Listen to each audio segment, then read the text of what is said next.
Hi friends, my name is Maruti and I'm the co-founder of GMAT Point. In this video, I'll be solving 10 questions in GMAT Quant. The topic for all of them is properties of numbers.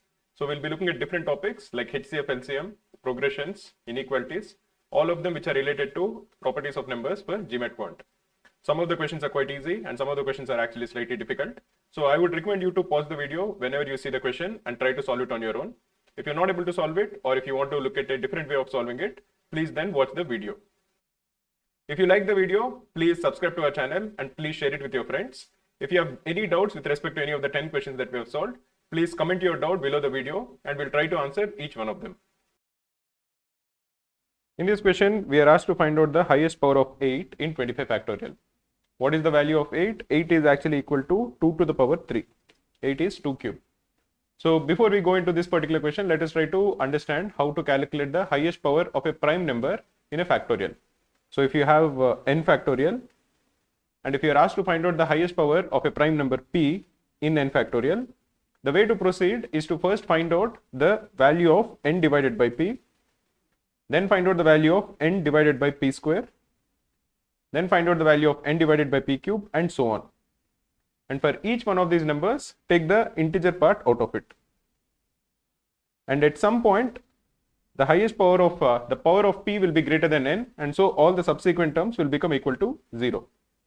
So in this particular case, we'll first find out the highest power of 2 in 25 factorial, and based on that we can easily find out the highest power of 8 in 25 factorial. So what is the highest power of 2 in 25 factorial? You first divide 25 by 2, take the integer part out of it, then you divide 25 by 4, then you divide 25 by 8, and then you divide 25 by 16. All the subsequent powers of 2 will be greater than 25, so the integer parts of all of them will be equal to 0. If you are simplifying this, 25 by 2 is 12.5, so the integer part will be 12. 25 by 4 is 6.25, so the integer part will be equal to 6.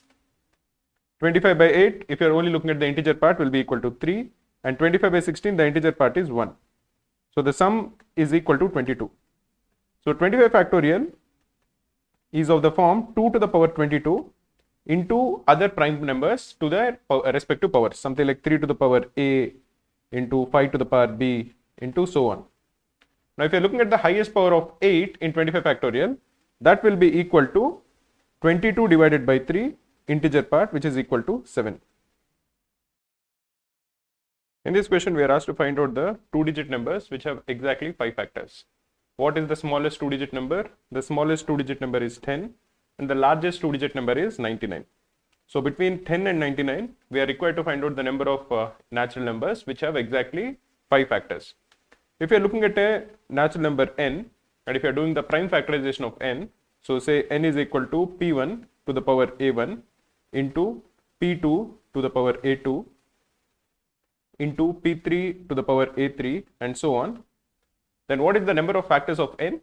The number of factors will be equal to a1 plus 1 into a2 plus 1 into a3 plus 1 and so on. What we are told is that if a natural number n has exactly 5 factors, then this product will equal 5. 5 is a prime number, so this would imply that one of these numbers in the product has to equal 5. That is, either a1 plus 1 is equal to 5 or a2 plus 1 is equal to 5 or some other power plus 1 is equal to 5.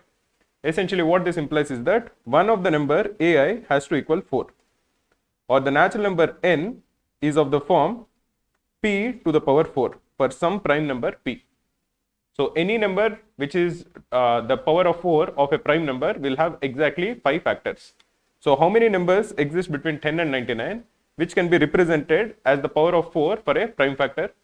If you are looking at the prime numbers, 2 to the power 4 is equal to 16, 3 to the power 4 is equal to 81, 5 to the power 4 is equal to 625. This is a 3-digit number, so we can ignore it. So the number of 2-digit numbers which have exactly 5 factors is equal to 2, and they are 16 and 81.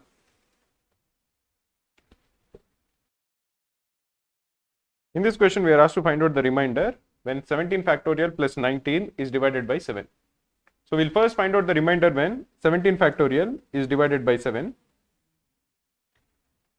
And we know that when 19 is divided by 7, the remainder is equal to 5. How do we know that? Because 2 into 7 is equal to 14 and 19 minus 14 is equal to 5. So all that we are required to find out is what is the remainder when 17 factorial is divided by 7. 17 factorial is equal to 17 into 16 into 15 into 14 into dot dot dot into 1. So 17 factorial in the product, in the expansion of 17 factorial, you have 14, which is a multiple of 7. You also have 7, which itself is a multiple of 7. So 17 factorial by itself is a multiple of 7.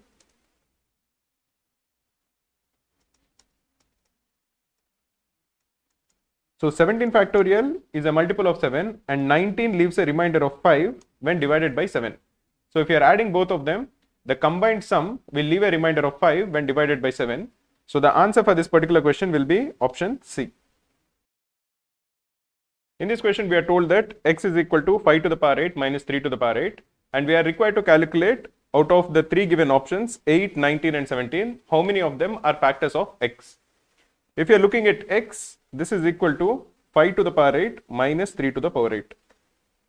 3 to the power 8 is a multiple of 9 and 5 to the power 8 is not a multiple of 9. So the difference between 5 to the power 8 and 3 to the power 8 is definitely not going to be a multiple of 3. So we can directly cross out the second option. You know that 9 will not be a factor of 5 to the power 8 minus 3 to the power 8. If you are looking at the remaining two options, which is 8 and 17, what we'll do is we'll express x to be equal to something like a to the power 8 minus b to the power 8. X is of this form. Now if you are simplifying a to the power 8 minus b to the power 8, this is equal to a to the power 4 minus b to the power 4 into a to the power 4 plus b to the power 4. Remember that if you have the difference of any two perfect squares, m square minus n square, this is equal to m minus n into m plus n. So in this particular case, a to the power 8 minus b to the power 8 can be represented as a to the power 4 minus b to the power 4 into a to the power 4 plus b to the power 4. Again, this is of the form of a difference of two perfect squares. So this can be expressed as a square minus b square into a square plus b square. And we can write the second term as it is, which is a to the power 4 plus b to the power 4. We can again express a square minus b square as the difference of two perfect squares. So this will equal a minus b into a plus b into a square plus b square into a to the power 4 plus b to the power 4. Now if you are simplifying by again substituting the value of a to be equal to 5 and b to be equal to 3, this will become equal to 2 into 5 plus 3 is 8 into 5 square plus 3 square. 5 square is 25, 3 square is 9. So 5 square plus 3 square will equal 34 into 5 to the power 4 plus 3 to the power 4. So you can notice that 5 to the power 8 minus 3 to the power 8 is definitely a multiple of 8. It is also a multiple of 34. So it has to be a multiple of 17 because 34 is 17 into 2. So 8 will be a factor and 17 will be a factor. So the only number which we can say for sure out of the three given numbers which is not a factor of x is the second one, which is only 2. In this question, we are asked to find the sum of all the prime factors for the highest 5-digit number which is divisible by 2, 3, 4 and 5. So what we'll do is we'll first find out the highest 5-digit number which is a multiple of 2, 3, 4 and 5, then do its prime factorization and figure out the sum of all the prime numbers. So if you're looking at a number which is a multiple of 2, 3, 4 and 5, it should be a multiple of the LCM, that is the least common multiple of 2, 3, 4 and 5. What is the LCM of 2, 3, 4 and 5? The least common multiple of 2, 3, 4 and 5 is equal to 60. So any number which is a multiple of 60 will also be a multiple of 2, 3, 4 and 5. So what is the largest 5-digit number which is a multiple of 60? The smallest 6-digit number is 1, 0, 0, 0, 0 and 0. This is the smallest 6-digit number. If you're trying to find out the largest 5-digit number which is a multiple of 60, the easiest way to do is check all the multiples of 10 which are just less than 1 lakh. So that will be 99,990. This is a multiple of 3 as you can see because the all the digits are multiples of 3. So the sum of the digits will be a multiple of 3. So this is a multiple of 3 and has 0 at the end. So this is a multiple of 30, but clearly this is not a multiple of 4 because the last two digits 90 is not a multiple of 4. So the next smallest multiple of 30 will be 99960. This is 99,960. This is a multiple of 4 because 60, which is the last two digits, is a multiple of 4. The sum of the digits is 9 plus 9 plus 9 plus 6, which is equal to 33. This is a multiple of 3 because 33 is a multiple of 3. So clearly this is divisible by 4, this is divisible by 3, and because the last digit is 0, this is even divisible by 5. As this is a multiple of 4, this will automatically be a multiple of 2. So the required number, which is the largest 5-digit number, which is divisible by all of this, is equal to 99960. Now let us do the prime factorization of 99960 and then try to find out what are all the prime numbers which divide this given number. 99960 is equal to, we can first remove 10. So this is 2 into 5 into 9996. So let us divide this by 3. So into 3 into 3332. We can again divide this number by 2. So this is equal to 2 square into 3 into 5 into what is 3332 divided by 2. This is equal to 1, 6, 6 and another 6. Again we can divide this by 2. So this is equal to 2 cube into 3 into 5 into 833. We can figure out one factor of 833 because 833 is equal to 840 minus 7. We know that 840 is a multiple of 7. So 833 will also be a multiple of 7.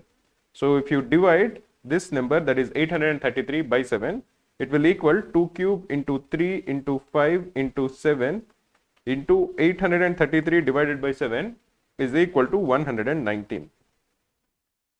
119 itself is equal to 7 into 17. So the prime factorization that we are looking for becomes 2 cube into 3 into 5 into 7 square into 17. So what are all the prime factors of 99,960? The prime factors are 2, 3, 5, 7 and 17. And what is the sum of all of these prime factors? 2 plus 3 plus 5 is equal to 10. 7 plus 17 is equal to 24. So the sum is 10 plus 24, which is 34. K square plus L square is greater than or equal to 2KL. This can even be derived just by looking at the fact that K minus L whole square has to be greater than or equal to 0. This is always true for all values of K and L which are real numbers. So the maximum value of 2 into K into L max is equal to 441 because we are told that K square plus L square is less than or equal to 441. So the maximum value of 4 times KL is equal to 441 into 2, which is 882. In this question, we are told that the sum of n consecutive integers is m, and we are also told that twice the value of the first integer is less than 25 by n, and we are required to calculate the ratio of m is to n. Let us assume that the first integer amongst these n consecutive integers is say a. So the second integer will be a plus 1, the third one will be a plus 2, and the last integer amongst these n consecutive integers will be a plus n minus 1. We have been given some information about the value of a. We are told that twice the value of the first integer, that is 2a, is less than 25 by n. So 25 minus 2a is equal to n. For the value of a is equal to 25 minus n divided by 2. The list of n consecutive integers, all of them are in an arithmetic progression. In an arithmetic progression, if you have the first term to be equal to a and the common difference to be equal to d, the arithmetic progression will be of the form a plus d, a plus 2d and so on, and the last term will be a plus n minus 1 into d. What is the sum of these n terms of an arithmetic progression? It will equal n by 2 into 2a plus n minus 1 into d. In this particular case, the first term is capital A and the common difference between consecutive terms is equal to 1 and the number of terms is n. So what is the sum of these n consecutive integers? It will be equal to n by 2 into 2a plus n minus 1 into D, but the common difference is 1, so we can ignore it. This we are told is equal to M. What is the value of 2A? 2A will equal 25 minus N. So the equation can be simplified to equal N by 2 into 25 minus N plus N minus 1 is equal to M.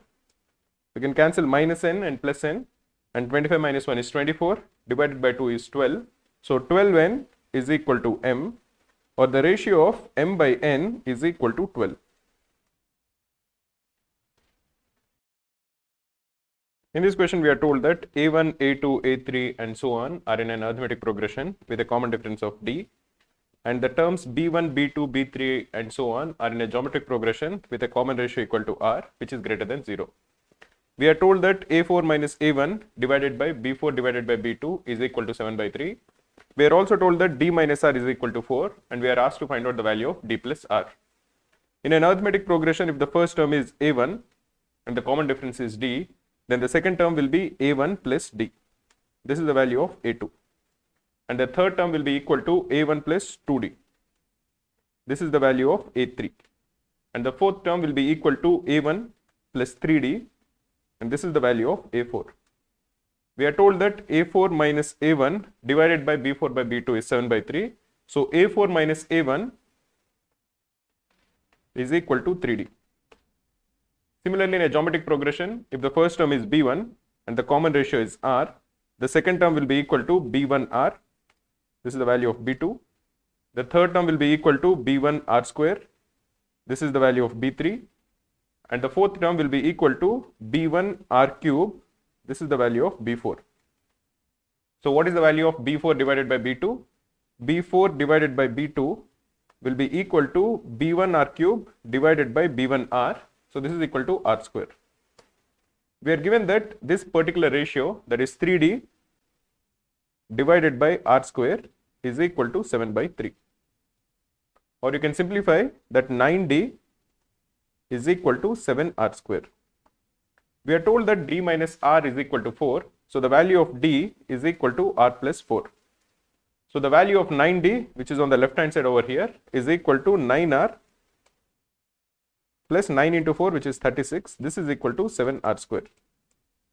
Or you can simplify this. So 7R square minus 9R minus 36 is equal to 0. We need to factorize this. So we can express this as 7R square minus 21R plus 12R minus 36 is equal to 0. Or you can take 7R common into R minus 3, plus here you can take 12 common into R minus 3 is equal to 0. So this implies that 7R plus 12 into R minus 3 is equal to 0. So the value of R is either equal to minus 12 by 7 or it is equal to 3. We are told that R is greater than 0, so R cannot equal minus 12 by 7. So the value of R is equal to 3. So the value of D, which is equal to 4 plus R, is equal to 7. So what is the value of D plus R? That will equal 7 plus 3, which is equal to 10.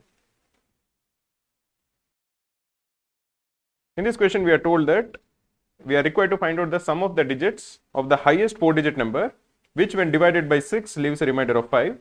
When divided by 7 leaves a remainder of 6, when divided by 8 leaves a remainder of 7, and when divided by 9 leaves a remainder of 2. So if you are looking at the pattern, for 6, 7 and 8, the respective remainders are 5, 6 and 7.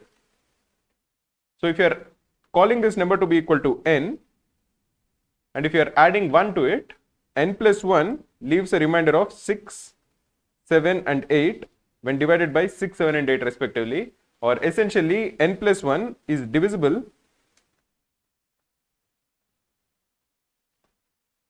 by all three of them, which is 6, 7 and 8. If a number is divisible by all of 6, 7 and 8, that number is divisible by the LCM of 6, 7 and 8. What is the LCM of 6, 7 and 8? The LCM of 6, 7 and 8 will be equal to 168. So this particular number n plus 1 is divisible by 168. So n plus 1 is of the form 168 into k for some natural number k. We are also told that n leaves a remainder of 2 when divided by 9. So n minus 2 is divisible by 3 by 9. If n plus 1 is 168k, what is the value of n minus 2? That will be equal to 168k minus 3. So we are required to find out a value of k such that 168k minus 3 is divisible by 9. And we are also looking for the highest 4-digit number such that this condition is satisfied. What is the highest multiple of 168, which is a 4-digit number? We can find it using trial and error. You will figure out that 168 into 60 should be close to 9600, because 160 into 60 is 9600. So 168 into 60 will also be close to 9600, which is a very large 4-digit number. If you calculate it precisely, this will equal 9600 plus 8 into 60, which is equal to 480, or this will come to 10,080. This is a 5-digit number, so we will be taking one multiple which is less than it. So if you are subtracting 168 from 1080, you are going to get 9912. This is the largest 4-digit multiple of 168. If you assume that this is the value of n plus 1, the value of n is equal to 9911. We'll have to check if the second condition is also satisfied. The second condition is that n minus 2 has to be divisible by 9. In this particular case, if n is equal to 9911, n minus 2 is 9909. This is a multiple of 9 because all the digits are 9s. This is equal to 9 into 1101. So n is of the form 168k minus 1. Therefore, it leaves a remainder of 5, 6 and 7 when divided by 6, 7 and 8. And the second condition with respect to the remainder when it is divided by 9 is also satisfied, which we check manually. So the largest such number which has 4 digits is 9911. And the sum of its digits is 9 plus 9 plus 1 plus 1, which is equal to 20. In this question, we are given 6 numbers 15, 6, 7, 21, 9 and 4, and we are given a variable x. We are told that the range of these 7 numbers is 18, and we are required to calculate the maximum and minimum possible value of x. So if you first ignore x and look at the 6 numbers and arrange them in ascending order, the order will be 4, 6, 7, 9, 15 and 21, and then you have x. If x is the largest possible value and if the range of these 7 numbers is 18, it would imply that x minus 4 is equal to 18, or the value of x is 22. So this is the maximum possible value of x. If you are trying to minimize x, then x will be the smallest of all of these numbers, and if the range of these 7 numbers is 18, it would imply that 21 minus x is equal to 18, or the value of x is equal to 3. This is the minimum possible value of x. So the sum of the maximum and minimum possible values of x will be 22 plus 3, which is equal to 25.